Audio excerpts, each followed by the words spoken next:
Nous, pour le président Ho Chi Minh comme pour tous nous autres, nous n'avons pas une stratégie purement militaire, mais nous avons une stratégie générale, une stratégie à la fois militaire, politique, économique, culturelle. Nous sommes pour la paix et l'indépendance du Vietnam, pour la paix, le développement, le bonheur de tous les peuples de par le monde.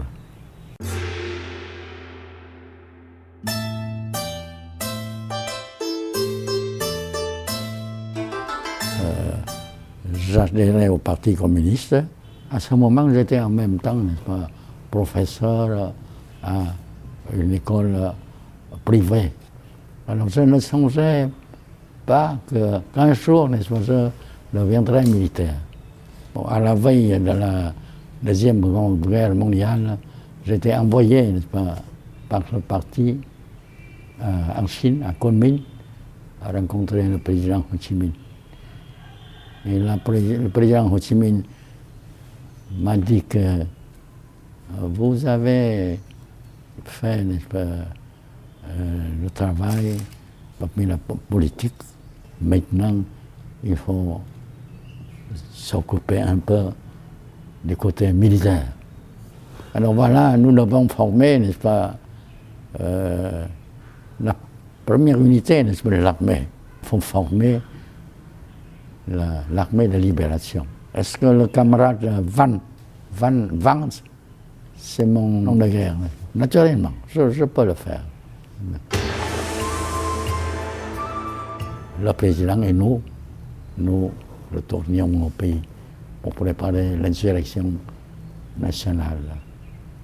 Et revenu au pays, le président m'envoyait, n'est-ce pas, faire des campagnes d'organisation, n'est-ce pas, des masses dans la région montagneuse, parmi les minorités ethniques. Et voilà pourquoi je parle, à part du vietnamien, du français, je parle 3 langues des minorités. Phải đứng lên, bất kỳ đàn ông, đàn bà, bất kỳ người già, người trẻ, không chia tôn giáo, đảng phái, dân tộc. Thế là người Việt Nam thì phải đứng. Les Français disent que, à Dien Bien Phu, ils disaient que le général Giap, mais il n'a pas fait un manuel d'infanterie. Il a jeté les tracts pour l'inviter, nous l'invitons à nous attaquer.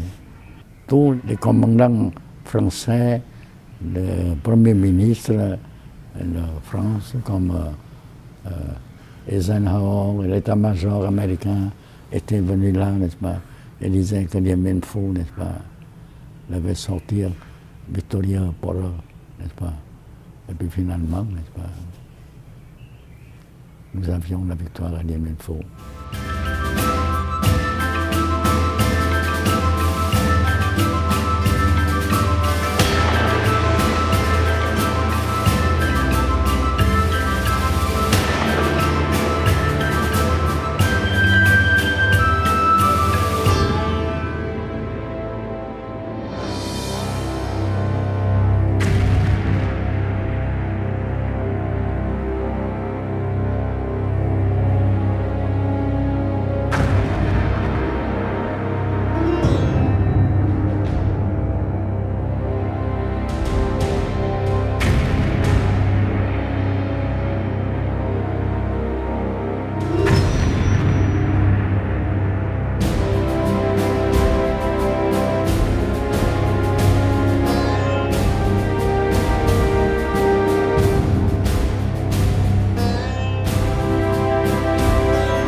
supplémentaire à Moscova, dans une réunion du bureau politique où était le président Brezhnev.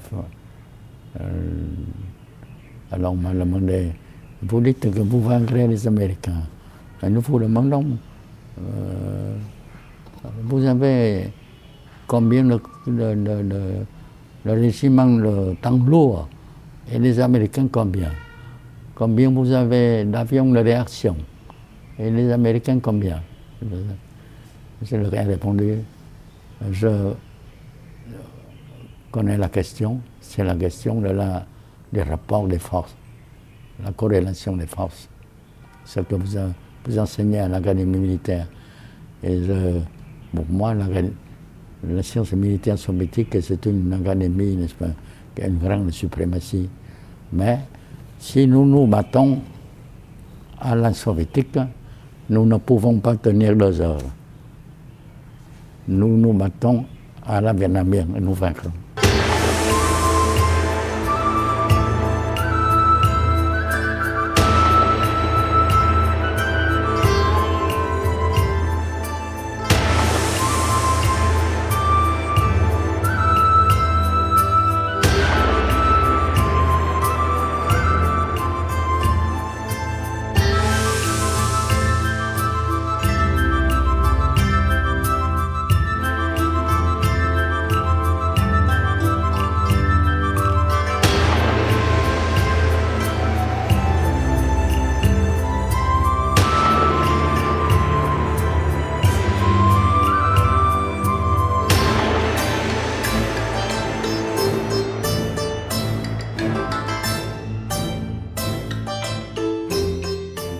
En 1973, il y a eu le raid aérien des B-52 américains sur Hanoï, Haiphong, n'est-ce pas?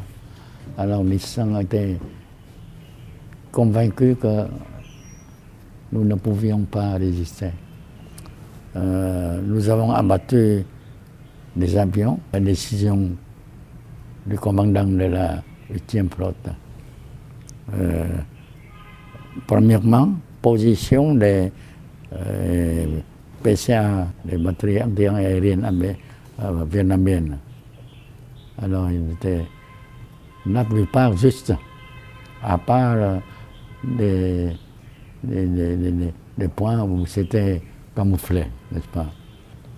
Puis deuxièmement, les points, les coordonnées, alors, les points de bombardement, parmi lesquels il y a des points où il y a des habitants de la ville, où il y a les hôpitaux, n'est-ce pas? Et troisièmement, après avoir fait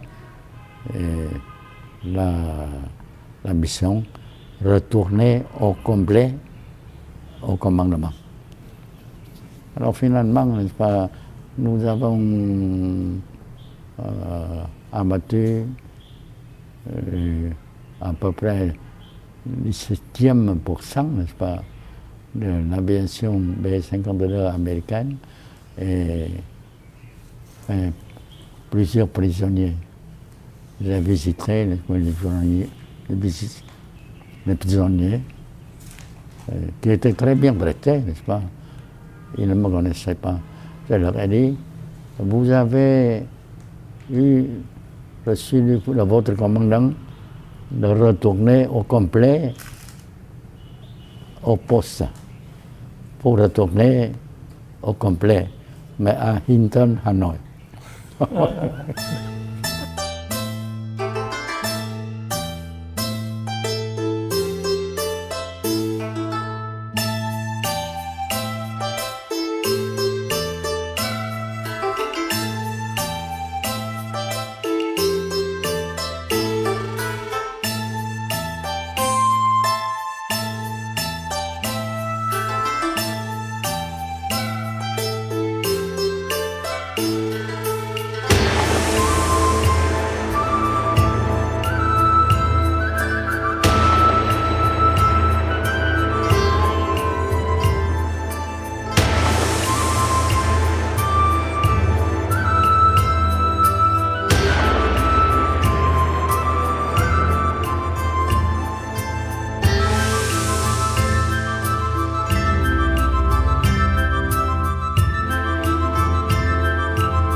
savez que j'ai eu l'occasion d'avoir une rencontre avec McNamara. Il me disait que je vous considère comme un général légendaire. Quel est le plus grand général de l'armée vietnamienne sous votre ordre? Et je lui ai dit, et le plus grand général, c'est le peuple vietnamien. Moi, j'ai eu une contribution à la guerre, mais ça n'était qu'une petite partie, une modeste contribution. Une goutte d'eau dans la mer, on peut dire, dans l'océan.